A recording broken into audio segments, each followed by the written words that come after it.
Olá, olá, olá! Eu sou Serginho Henrique e este é o Pastiche. Esses dias eu estava numa balada com uma prima e ela me fez uma pergunta que me fez ficar pensando por um tempo. Se eu pudesse escolher 3 amigos em todo o mundo, quem eu escolheria? Eu sou o tipo de pessoa que costuma entrar em altas brisas numa balada. Às vezes o som, às vezes a iluminação, às vezes uma apresentação específica, às vezes as pessoas passando, me fazem entrar num processo de reflexão bastante profundo e eu tenho grandes ideias na balada. Coisa de louco. E olha que eu não costumo beber ou usar qualquer tipo de entorpecente, eu sou meio caretão com essas coisas. Tô lá na balada, ouvindo as músicas, pop, coisas do gênero, e de repente me vem um...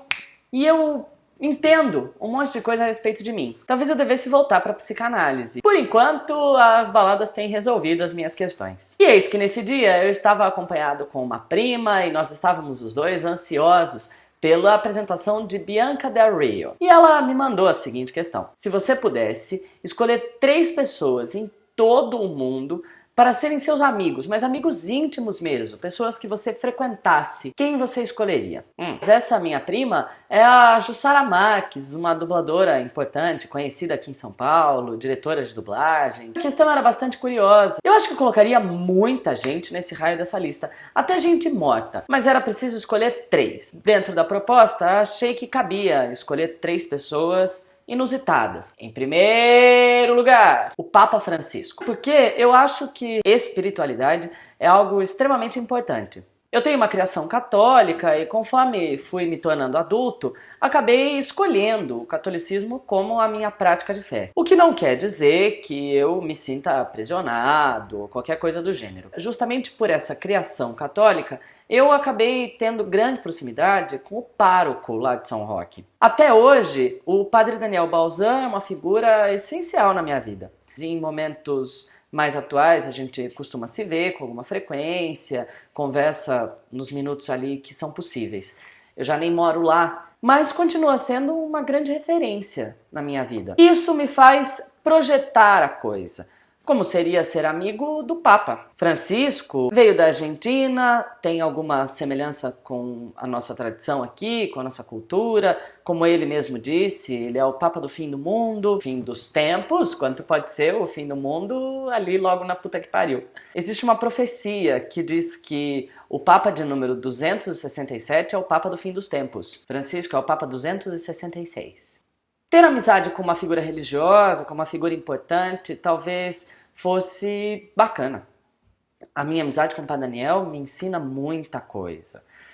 A amizade com o Papa, um Papa que se propõe a abrir-se para o mundo, que se propõe a compreender o século XXI, que se propõe a ser amável e humilde. Deve ser algo realmente muito interessante. Ouvir o conselho de um senhorzinho com uma autoridade. Eu já estive em presença do Papa Francisco. Em 2013, na Jornada Mundial da Juventude, fui, participei, ouvi muita coisa, chorei horrores, aprendi muito sobre convívio, aprendi muito sobre a fé.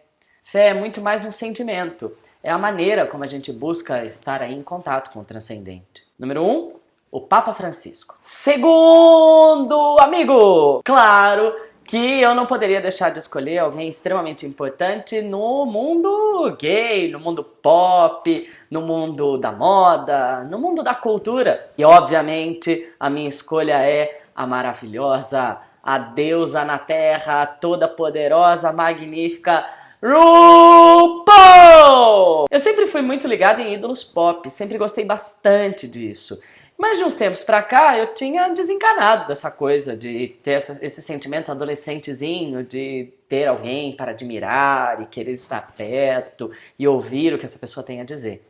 Até que eu descobri RuPaul Charles, a mais importante drag queen da história da humanidade. E olha que drag queen existe há bastante tempo. Eu soube da existência da RuPaul ainda nos anos de USP, alguns amigos comentavam. Eram as primeiras temporadas ali do Drag Race. Este ano eu de fato me aproximei do programa, devorei as 7 temporadas, passei a frequentar as festas das drag queens e simplesmente sou fascinado. Primeiro, porque drag queen é uma profissão, é uma forma de ganhar a vida e é entretenimento.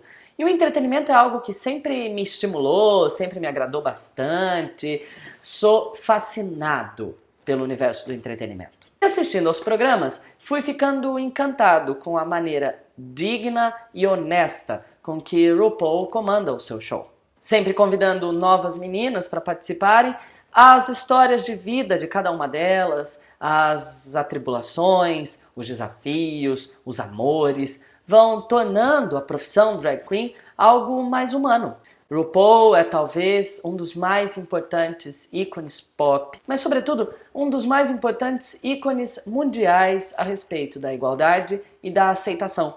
Infelizmente eu ainda não consegui estar na presença de RuPaul, mas ainda vou dar um jeito nisso. Dela trago a admiração, a maneira de colocar a sua arte no mundo, de achar um espaço para si e para suas garotas. RuPaul já é uma drag queen absolutamente consagrada, milionária e de grande sucesso. Ainda tem muito o que fazer por todos aqueles que tenham algo a ouvir dessa poderosa bicha. Segundo lugar, a digníssima RuPaul! Chantei e eu stay em terceiro lugar! Uma das coisas mais importantes que eu fiz na vida foi ter passado na USP e ter vindo morar em São Paulo. Não poderia faltar nessa minha lista alguém que simbolizasse este momento decisivo da minha vida. Do universo uspiano, o meu terceiro escolhido é o grande Antônio Cândido, que talvez você não saiba quem é. Antônio Cândido é um símbolo da USP, é um dos mais importantes intelectuais do século XX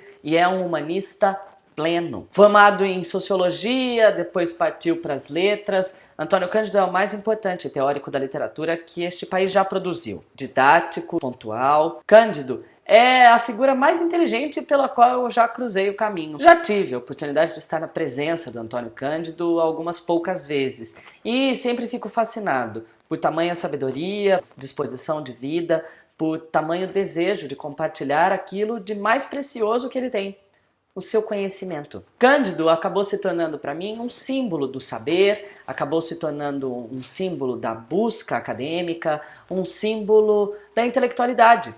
Ele é, para qualquer humanista dentro da Universidade de São Paulo, a figura mais emblemática. Antônio Cândido está aí com quase 100 anos de vida, ainda bastante saudável. Ler os seus textos é quase como que ouvir a voz desse doce velhinho nos contando as suas mais importantes reflexões. Antônio Cândido é um maior defensor de que a literatura é um direito de todos. Eu realmente acredito nisso. Se, como ele mesmo faz, nós pudermos ampliar a ideia de literatura para a ideia de ficção, a literatura passa a ser não só um direito, como uma necessidade. Candinho me ensinou quase tudo o que sei sobre a literatura brasileira.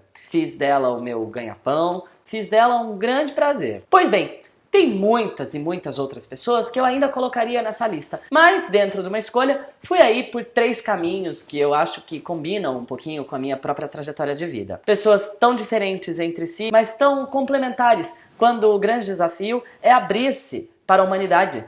Pois bem, essa história acabou me empolgando e eu quero saber também quem você escolheria para 3 grandes amigos do mundo inteiro. Coloca aqui nos comentários, não esquece de me dizer os 3 nomes e ainda vai dizendo aí os porquês. Muito importante que você faça a sua inscrição e dê likes em todos os vídeos. Tô esperando, hein? Não esquece de me dizer.